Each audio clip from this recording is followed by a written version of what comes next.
Boa, meus amigos, tudo bom? Aí, ó, fazendo um pequeno vídeo pra vocês aí. Fiz o motor completo dessa moto aí que chegou pra mim, fazendo barulho de biela, né? Parte de cima ali. Mesmo assim eu montei e fazia um barulho bem feio de comando. Troquei aí os bracinhos antes, né? Mas mesmo assim fazia. Troquei comando, troquei tudo.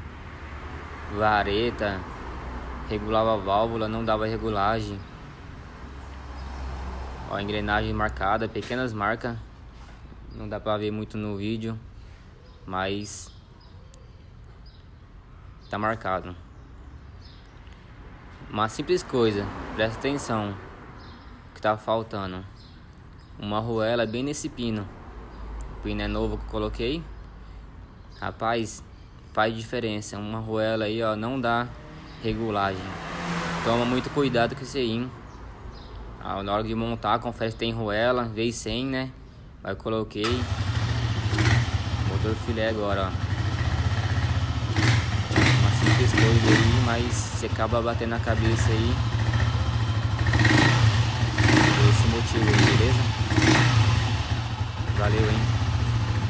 Espero que tenha ajudado esse vídeo aí alguém aí. Foi o que aconteceu comigo.